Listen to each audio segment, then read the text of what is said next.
नमस्कार दोस्तों, आपके अपने चैनल हमारे संस्कार में आपका बहुत बहुत स्वागत है। आज हम आपके लिए लेकर आए हैं माघ मास कथा अध्याय 9। लेकिन उससे पहले अगर आप हमारे चैनल पर नए हैं तो प्लीज़ हमारे चैनल को सब्सक्राइब करें, वीडियो को लाइक करें, ज़्यादा से ज़्यादा शेयर करें ताकि इन कथाओं के श्रवण का लाभ और लोगों को भी मिल सके। बेल आइकन को दबाना ना भूलें ताकि हमारी आगे आने वाली हर वीडियो की जानकारी आपको नोटिफिकेशन के जरिए मिल जाया करे।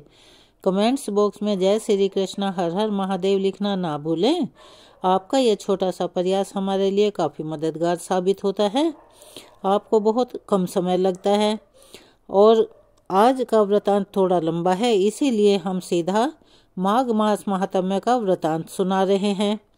इससे पहले के अध्याय में हमने आपको बताया था कि किस तरह से लोमहर्ष ऋषि ने पिशाच को सुमार्ग बताया था और माघ मास में प्रयाग में जाकर स्नान करने से तुम्हें पिशाच योनि से मुक्ति मिल जाएगी। पिशाच ने मुनि के कहे अनुसार प्रयाग में स्नान किया, जिससे उसे प्रेत योनि से मुक्ति मिल गई।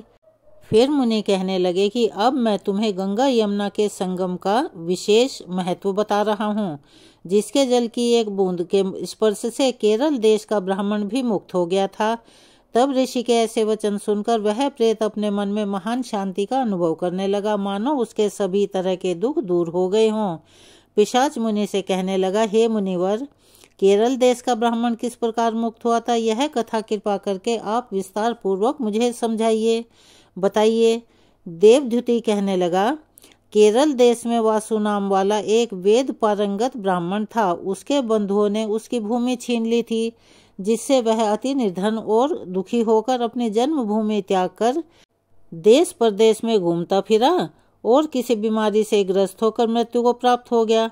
उसका कोई भी बंधु बांधव नहीं था, जिस कारण उसकी अंतिम क्रिया भी विधिवत संपन्न नहीं हुई और ना ही उसकी दाह संस्कार क्रिया हुई। इस प्रकार क्रिया के ना होने से निर्जन वन में प्रेत बनकर वह चिरकाल तक भटकता रहा।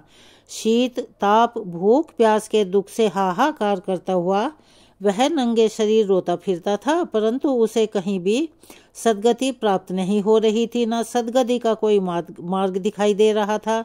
सर्वथा दान न देने से वह अपने कर्म फल को भोगता था।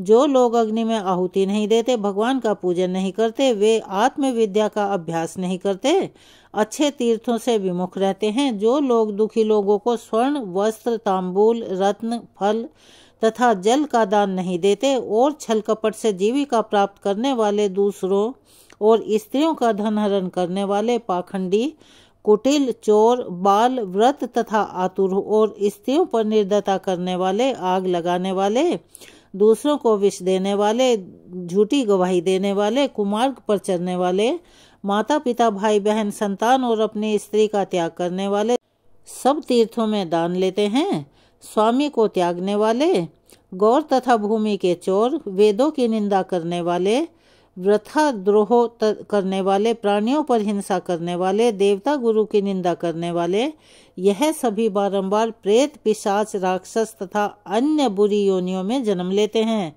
इसीलिए बुरे कर्मों से बचकर धार्मिक कार्य तथा यज्ञ, दान, तप आदि कार्य करने चाहिए, क्योंकि कर्म फल अवश्य ही प्राप्त होता है, वह कभी पीछा नहीं छोड़ता। इस प्रकार प्रेत की गति देखकर पाप कर्म कदापि नहीं करने चाहिए। ब्राह्मण कहने लगा, उस केरल देश के ब्राह्मण ने उस पर्वत पर अधिक समय बिताकर एक मार्ग में एक पथिक को देखा, जो 2 गगरियों में त्रिवेणी का जल लिए हुए था।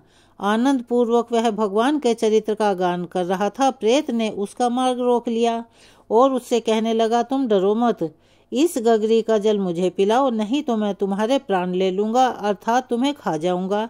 देवद्युति कहने लगा, दुखी, निर्बल, नंगे, मुरझाए हुए तुम कौन हो? पैरों से पृथ्वी को स्पर्श न करके चलते हो? लोमश जी कहने लगे कि प्रेत यह वचन सुनकर कहने लगा कि मेरे ऐसे होने का कारण भी सुन लो। मैंने अपने पूरे जीवन में कभी ब्राह्मणों को दान नहीं दिया। अत्यंत लोभ करने वाला, क्रियाहीन, दूसरे के अन्न पर पलने वाला, मैंने कभी किसी को भिक्षा नहीं दी, ना मैंने दूसरे के दुख से दुखी हुआ। मैंने प्यासे प्राणियों को कभी जल नहीं पिलाया।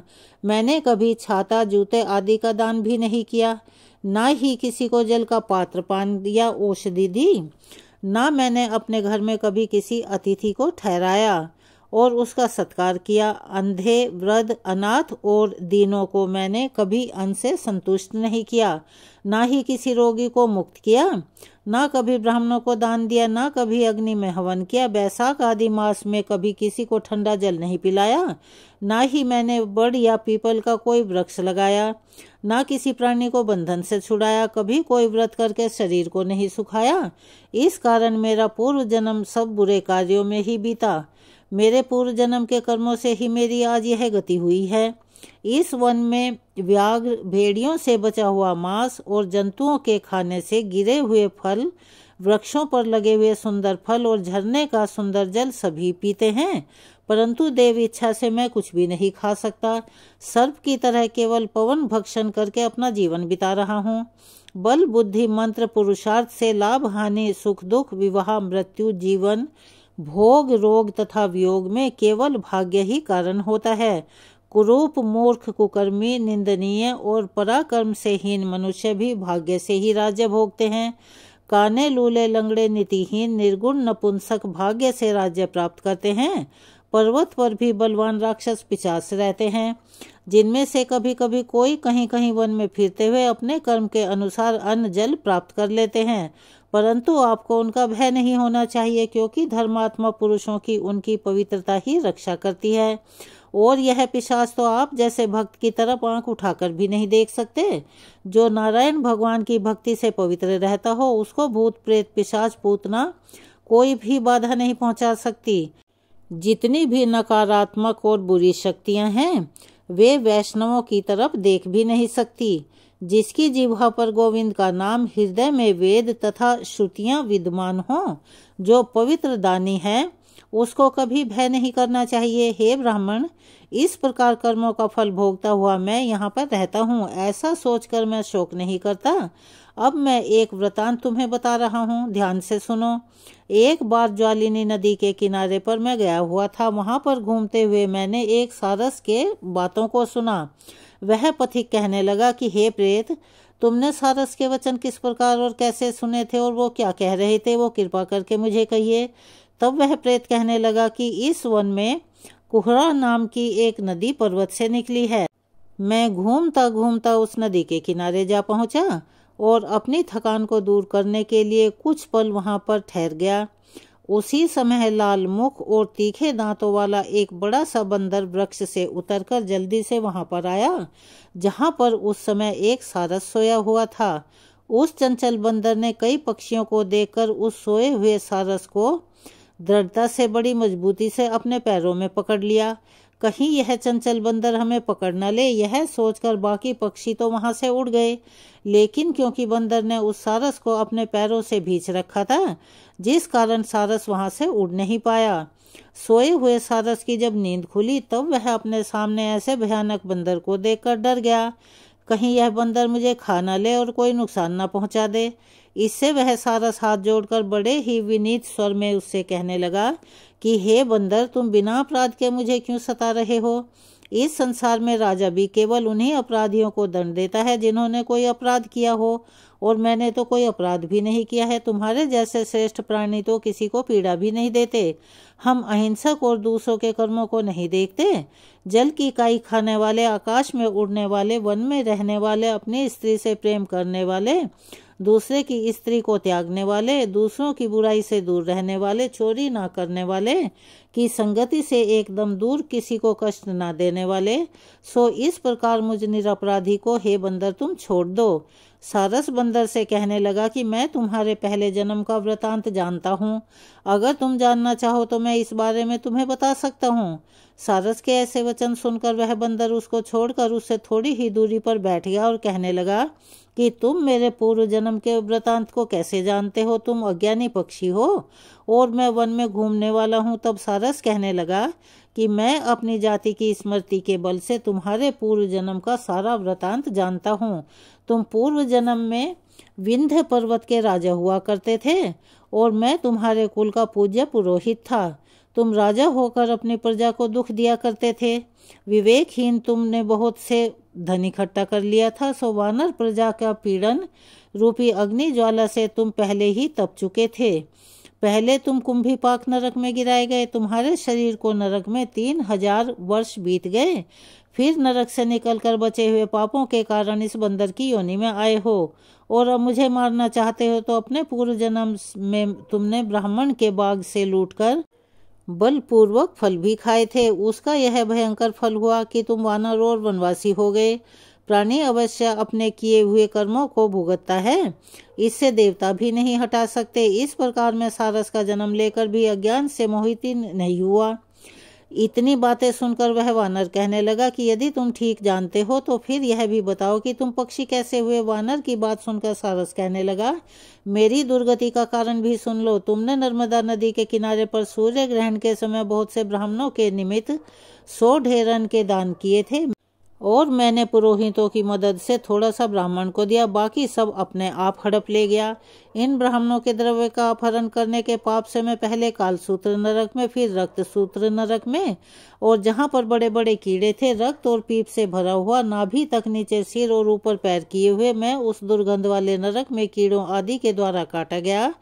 फिर 3000 वर्ष तक मैं उसी यातना को भुगतता रहा।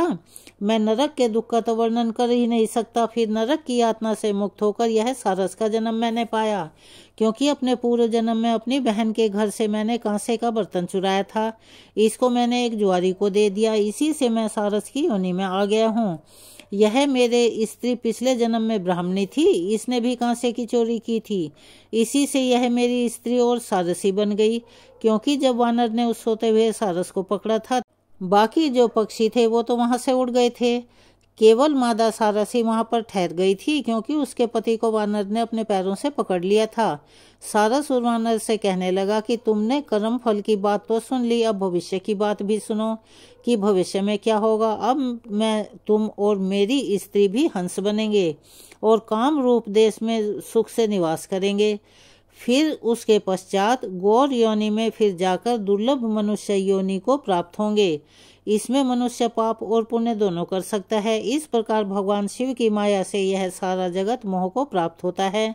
इस प्रकार न केवल हम बल्कि संसार के सभी जीव प्रवृत्ति मार्ग में फंसकर ही बुरे कर्म किया करते हैं और उन्हीं का फल भोगते हैं। इसीलिए सभी प्राणियों को धर्म का सेवन करना चाहिए, अर्थात धर्म का पालन करना चाहिए। देव, असुर, मनुष्य, व्याघ्र, कीड़े मकोड़े सभी के कंटक रूपी मार्ग नहीं छूट पाता है। केवल वेदांत जानने वाले योगी ही इस मार्ग से बच सकते हैं। इसी कारण बड़े बड़े महात्मा भी कर्म फल को नहीं टाल सकते। उपाय से और बुद्धि से कोई भी इसे नहीं बदल सकता। तुम पहले राजा थे, फिर नरक में गए और अब बंदर की योनि को प्राप्त कर तुम इस वन में भटक रहे हो, फिर भी ऐसा जन्म पाओगे। ऐसा विचार कर आनंद पूर्वक और धैर्य रखकर विचरते हुए काल की प्रतीक्षा करो। तब वानर ने कहा कि पहले जन्म में मैं तुम्हारी पूजा करता था, अब तुम मुझे प्रणाम करते हो। तुम जाति के स्मरण से मेरे पूर्व जन्म के वृतांत को जानते हो। आनंद पूर्वक यहाँ रहो, तुम्हारा कल्याण हो। तुम्हारे वचनों को सुनकर मैं मोह रहित होकर वन में विचरता रहता हूँ। प्रेत कहने लगा कि हे पथिक, मैंने नदी के तट पर बंदर और सारस का संवाद सुना, तब जाकर मुझे बोध हुआ कि मोह और शोक का नाश हो गया। तब वह प्रेत उस पथिक से गंगा जल मांगने लगा, जिसे उस पथिक ने एक मटके में रखकर अपने सिर पर धारण किया हुआ था। प्रेत कहने लगा कि हे पथिक, मैं इस समय तुम्हारे पास जो यह गंगा जल है उसे मांगता हूँ, क्योंकि मैंने इसका बहुत कुछ महात्म्य सुना हुआ है। मैंने इस पर्वत पर गंगा जल का बड़ा अद्भुत आश्चर्य देखा था, इसीलिए यह जल मैं तुमसे मांग रहा हूँ। इस समय मैं प्रेत योनि में पड़ा हुआ महान दुख भोग रहा हूँ।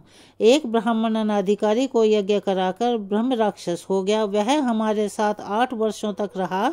उसके पुत्र ने उसकी अस्थियों को इकट्ठा करके गंगा जी में कनखल स्थान में गिरवा दिया, जिसके फलस्वरूप वह राक्षस तत्व को त्याग कर सदगति को उसी क्षण प्राप्त हो गया। मैंने प्रत्यक्ष देखा है, इसीलिए मैंने तुमसे इस गंगा जल को मांगने की प्रार्थना की है, क्योंकि मैंने अपने पहले जन्म में तीर्थ स्थानों में बड़े बड़े दान लिए थे और उनका प्रायश्चित भी नहीं किया था। इसी से मैं हजारों वर्षों तक इस प्रेत योनि में, जिसमें अन्न और जन मिलना अति दुर्लभ है, और दुख भोग रहा हूँ। इस योनि में मुझे हे पथिक हजारों वर्ष बीत गए। इस समय यदि आप जल देकर मेरे प्राणों को, जो कि कंठ तक आ गए हैं, बचा सकते हैं तो बचा लो। कुष्ठ आदि रोग सभी मनुष्य प्राणों को त्याग करने की इच्छा नहीं रखता। फिर देवद्युति कहने लगे कि ऐसे उस प्रेत के वचन सुनकर वह ब्राह्मण बड़ा विस्मित हुआ और वह अपने मन में सोचने लगा कि संसार में पाप और पुण्य के फल अवश्य ही भोगने पड़ते हैं। देव, दानस, मनुष्य, कीड़े मकोड़े भी रोगों से पीड़ित होते हैं। बालक और वृद्धों को मरण, अंधा तथा कुबड़े दरिद्रता, पांडित्य और मूर्खता सब कर्मों से ही प्राप्त होता है। इस कर्म भूमि में जिन्होंने न्याय से धन इकट्ठा किया है वह धन्य है। यह सुनकर वह प्रेत गदगद वाणी में कहने लगा कि हे पथिक, मैं जानता हूँ कि आप सर्वज्ञ हैं। आप कृपा कर मुझे जीवन का आधार यह जल इस प्रकार दो जैसे मेघ चातक को देता है। तब पथिक कहने लगा कि हे प्रेत, मेरे माता पिता भृगु अक्षेत्र में बैठे हुए हैं। मैं यह जल उन्हीं के लिए लेकर आया हूँ। अब बीच में तुम्हें गंगा जी के संगम का जल मांग लिया, इसीलिए मैं इसी धर्म संकट में पड़ गया हूँ। मैं कर्म कांड वस्तु में यज्ञों को इतना नहीं मानता जितना प्राण रक्षा को मानता हूँ। इसीलिए प्रेत को जल देकर तृप्त करके ही अपने माता पिता के लिए मैं फिर से जल लेकर आऊंगा। लोमश ऋषि कहने लगे कि इस प्रकार उस पथिक ने गंगा यमुना के संगम का वह पवित्र जल उस प्रेत को दे दिया। उस प्रेत ने प्रीतिपूर्वक उस जल को पिया, जिसके पीने से उसी समय वह अपने प्रेत शरीर को छोड़कर दिव्य देहधारी हो गया। केरल कहने लगा कि बिंदु मात्र गंगा जल से ही वह प्रेत मुक्त हो गया। हम समझते हैं कि ब्रह्मा जी भी इस जल के गुण का वर्णन नहीं कर सकते, नहीं तो भला महादेव जी इस जल को मस्तक पर ही क्यों धारण करते। इस संसार में जो मनुष्य कर्म, वचन और मन से पापों से रंग गए हैं वह गंगा जल के बिना धुल ही नहीं सकते। गंगा जल के सेवन से मुक्ति सदा सन्मुख ही रहती है। जिस पवित्र जल को स्पर्श करने मात्र से ही वह प्रेत योनि को छोड़कर मुक्ति को प्राप्त हो जाते हैं। जो गंगा जी में स्नान करते हैं वह वैष्णव पद को प्राप्त होते हैं। यदि संबंधी लोग गंगा जल से तर्पण करें तो नरक में रहने वाले पितर भी स्वर्गलोक को चले जाते हैं और स्वर्गलोक में रहते हुए ही ब्रह्मवर्त होते हैं। गंगा जल के समान और कोई मुक्ति का साधन नहीं। इस प्रकार वह प्रेत वहां से चला गया और 1 मास में जब माघ मास आया तब उसने सुने हुए प्रयाग महात्म्य के अनुसार गंगा यमुना के संगम पर स्नान करके पिशाच शरीर को धारण कर भक्ति पूर्वक नारायण की स्तुति करता हुआ वह द्रविड़ देश के राजा गंधर्व से सेवित उत्तम विमान पर बैठकर इंद्रपुरी को गया। सो हे द्विज, यह इतिहास पापों का जल्दी ही नाश करता है। इसमें धर्म का ज्ञान होता है। यह पुण्य, यश तथा कीर्ति को बढ़ाने वाला है, ज्ञान तथा मोक्ष को देने वाला है। तुम भी सदगति पाने के लिए प्रयाग चलो, वहां पर हम ऐसा स्नान करें जो देवताओं को भी दुर्लभ होता है। वहां पर श्राप से पैदा हुआ पिशाच का जन्म और सभी पाप सब कुछ नाश को प्राप्त हो जाएगा। इस प्रकार लोमश ऋषि के मुख से अमृतमयी मधुर कथा को सुनकर मानो अमृत पीकर सभी प्रसन्न हुए और पाप रूपी समुद्र से पार हो गए। उन्हीं के साथ सभी लोगों ने फिर दक्षिण दिशा की ओर प्रस्थान किया। वशिष्ठ जी कहने लगे, हे राजा दिलीप, बहुत से जन समूह सहित आच्छोद सरोवर में स्नान करके सुख पूर्वक मोक्ष को प्राप्त हो गए। तब लोमश ऋषि कहने लगे, संसार रूपी इस तीर्थ राजा को सभी श्रद्धा पूर्वक देखिए। यहाँ पर 33 करोड़ देवी देवता आकर आनंद पूर्वक रहते हैं और अक्षयवट है जिसकी जड़ें पाताल तक गई हैं। और मार्कंडेय ऋषि प्रलय के समय भगवान इसी अक्षयवट का आश्रय लेते हैं। यही भोलेनाथ की प्रिय भगवती भागीरथी है जिसकी सिद्ध लोग सेवा करते हैं। यह गंगा स्वर्ग के हेतु एक पताका के समान है। इसका जल पीकर मनुष्य मुक्त हो जाता है। हे मुनिवर, सभी प्राणी इस नदी को यमुना से मिली हुई पाते हैं और इसका संगम बड़े पुण्य से प्राप्त होता है। इस पवित्र संगम में स्नान करने से जन्म मृत्यु रूपी दावानल से कोई तपता नहीं, परंतु ज्ञान प्राप्त करके मुक्त हो जाता है। यहाँ पर स्नान करने मात्र से सभी प्राणी बिना ज्ञान के भी मुक्त हो जाते हैं। इसीलिए श्री ब्रह्मा जी ने यहाँ यज्ञ करने की इच्छा की थी। इसी संगम में भगवान श्री हरि ने स्त्री प्राप्ति की इच्छा से स्नान करके लक्ष्मी जी को प्राप्त किया था। यहाँ पर त्रिशूलधारी भोलेनाथ ने त्रिपुर दैत्य को मारा था और प्राचीन काल में उर्वशी स्वर्ग से गिरी थी। तब स्वर्ग पाने की इच्छा से यहाँ पर ही उसके स्नान करने से नहुष कुल के राजा ययाति ने वंशधर पुत्र प्राप्त किया था। यहीं पर देवराज इंद्र ने प्राचीन काल में धन की इच्छा से स्नान किया था और माया से कुबेर के सब धन को प्राप्त कर लिया था। प्राचीन काल में नारायण तथा नर ने हजारों वर्ष तक प्रयाग में निराहार रहकर उत्तम धर्म किया।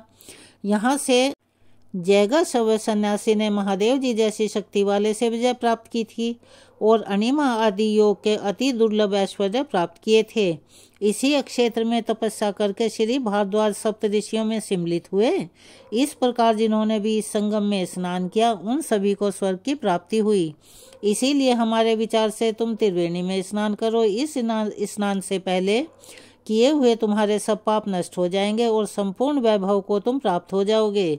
ऋषि के इस प्रकार के सत्य वचन सुनकर सभी त्रिवेणी में स्नान करने लग गए और उसी स्नान करने से सबकी पिशाच योनि भी नष्ट हो गई। श्राप से मुक्त होकर उन्होंने अपना शरीर धारण कर लिया।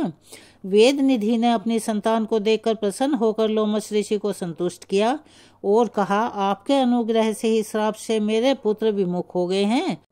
अब हे ऋषिवर, आप इन बालकों के योग्य धर्म को कहिए। तब लोमश ऋषि कहने लगे कि इस युवा कुमार ने वेदों का अध्ययन समाप्त कर लिया है, इसीलिए इन कन्याओं की प्रीति पूर्वक कर कमलों को ग्रहण करें।